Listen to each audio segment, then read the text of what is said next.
Good morning dear student. आज हम आपके एक नए और बहुत इम्पॉर्टेंट टॉपिक पे बात करेंगे जो है हमारा स्टॉकहोल्म कॉन्फ्रेंस। आप सभी को पता है कि इन्वायरमेंट हमारे लिए कितना ज़रूरी है, क्योंकि मनुष्य, पेड़ पौधे, पशु पक्षी सभी एक दूसरे पर डिपेंड रहते हैं। तो जब इनमें बैलेंस बिगड़ता है तो वो सभी को ही इफ़ेक्ट करता है।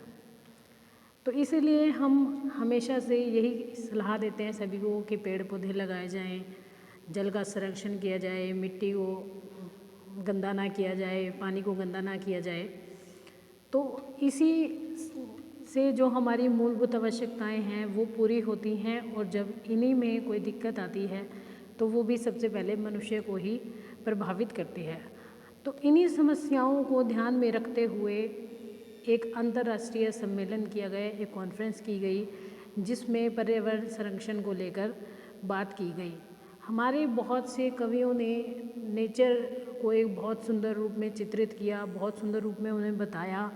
कवियों ने अपनी बहुत सारी कविताओं में हमारी प्रकृति का जो प्रभाव है, जो प्रकृति की सुंदरता है, उसके बारे में चर्चा की। उनके अनुसार प्रकृति है जो मनुष्य के लिए गुरु की तरह है, जो हमें बहुत कुछ सिखाती है, लेकिन जब उसी पे ही कोई दिक्कत आती है तो वो सबसे ज़्यादा मनुष्य को ही प्रभावित करती है। तो इन्हीं सभी बातों को ध्यान में रखते हुए एक सम्मेलन हुआ जिसे हम स्टॉकहोल्म कॉन्फ्रेंस या सम्मेलन के नाम से जानते हैं। पहली बार अंतर्राष्ट्रीय स्तर पर 119 देशों के द्वारा पर्यावरण संरक्षण को लेकर बात की गई और एक सम्मेलन का आयोजन किया गया। इस सम्मेलन में कुल 26 सिद्धांतों को सुझाया गया, जिसके तहत पर्यावरण के सतत विकास का रास्ता तय किया गया। और सतत विकास का अर्थ होता है टिकाऊ विकास, यानी कि आज हम जो जिन चीज़ों का इस्तेमाल कर रहे हैं, हमारी आने वाली पीढ़ी भी उन चीज़ों का इस्तेमाल कर सके, इसके लिए स्टेप्स लिए गए, उनके डेवलपमेंट के लिए बात की गई, ताकि जो भी चीज़ें आज हम प्रकृति से ले रहे हैं वो आने वाली पीढ़ी को भी मिले। उन चीज़ों का बचाव किया जाए, उन चीज़ों पर विशेष ध्यान दिया जाए जो हमारे जीवन के लिए आवश्यक हैं और जिस पर हमारा जो मनुष्य है वो डिपेंड रहता है। तो इसी कॉन्फ्रेंस से रिलेटेड आज हम कुछ इम्पॉर्टेंट फैक्ट्स को, इम्पॉर्टेंट बातों को डिस्कस करने वाले हैं। मानव पर्यावरण पर स्टॉकहोल्म कॉन्फ्रेंस 1972 में संयुक्त राज्य संघ के स्वीडन के स्टॉकहोल्म शहर में 5 जून 1972 से प्रारंभ होकर 16 जून 1972 को समाप्त हुआ। कुछ दिन चलने वाला ये कॉन्फ्रेंस बहुत ही इम्पॉर्टेंट था। इस कॉन्फ्रेंस में बहुत सारी बातों पे चर्चा की गई, बहुत सारे तत्वों को जो हमारे इन्वायरमेंट से रिलेटेड हैं उनको डिस्कस किया गया। इस पर्यावरण जो हमारा ये कॉन्फ्रेंस चला, इसमें जो हमारा पर्यावरण है उसके विकास को लेकर बहुत सारी बातों पे ध्यान दिया गया। कुछ ऐसे रूल्स रेगुलेशन बनाए गए जो हमारे जीवन के लिए या जो हमारे आने वाली पीढ़ियों के लिए, हमारे पर्यावरण के लिए बहुत इम्पॉर्टेंट थे। इसे यूनाइटेड नेशन जनरल असेंबली में आयोजित किया गया। स्टॉकहोल्म कॉन्फ्रेंस अंतर्राष्ट्रीय स्तर पर होने वाला सबसे पहला और सबसे बड़ा सम्मेलन था। क्योंकि ये सबसे पहला सम्मेलन था तो इसमें सभी देशों ने मिलकर भाग लिया। और क्योंकि जैसे कि हम सुनते आ रहे हैं कि पर्यावरण मनुष्य पर और मनुष्य पर्यावरण पर डिपेंड रहता है, तो ये कोई एक, अगर पर्यावरण का संरक्षण करना है तो ये किसी एक देश की बात नहीं है, किसी एक राज्य की बात नहीं है, बल्कि एक अंतर्राष्ट्रीय लेवल पे, यानी कि पूरे विश्व की बात है। अगर किसी एक देश में, किसी एक राज्य में प्रदूषण की समस्या बढ़ती है तो वो भी दूसरे देशों को या दूसरे राज्यों को प्रभावित करती है।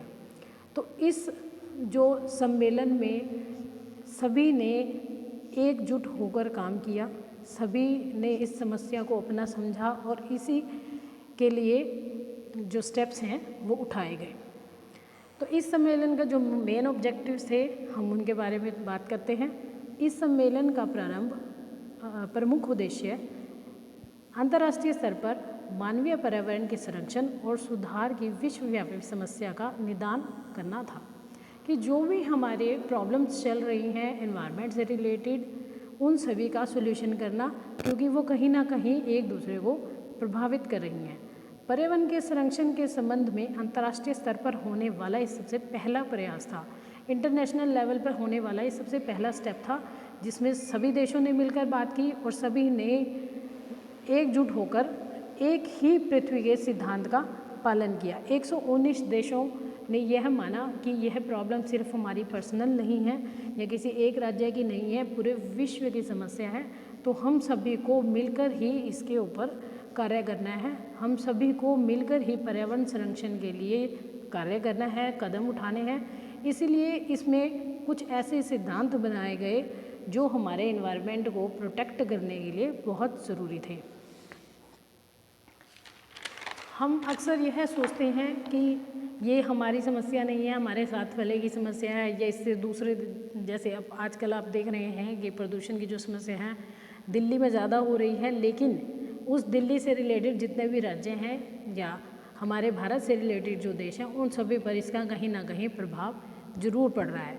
तो इसलिए इसमें यह माना गया कि यह किसी एक देश या किसी एक राज्य की कोई समस्या नहीं है, बल्कि पूरे देश की ही है।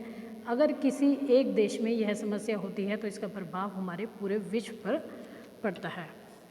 इस सम्मेलन में संयुक्त राज्य पर्यावरण कार्यक्रम UNEP का जन्म हुआ।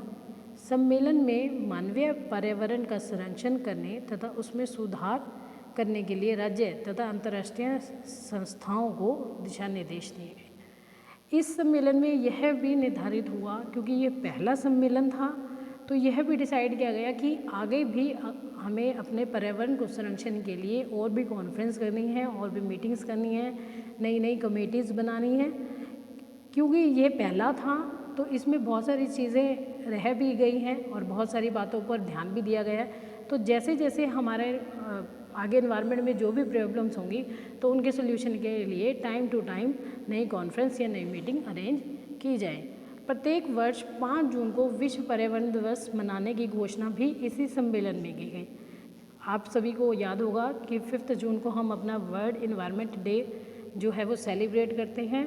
उस इन्वायरमेंट डे को सेलिब्रेट करने का मेन पर्पस यही है कि हम लोगों को जागरूक करें अपने पर्यावरण के प्रति, हम उसे प्रोटेक्ट कैसे कर सकते हैं। इस दिन हम बच्चों को स्कूल्स में या कॉलेजेस में यही सिखाते हैं कि हम अपने आसपास पेड़ पौधे लगाएं, अपने आसपास की जगहों को साफ रखें, अपने पेड़ पौधों के ज़रूरतों को या पेड़ पौधों से हमें क्या मिल रहा है, ये सभी जो चीज़ें हैं हम बच्चों को इनसे जागरूक करें।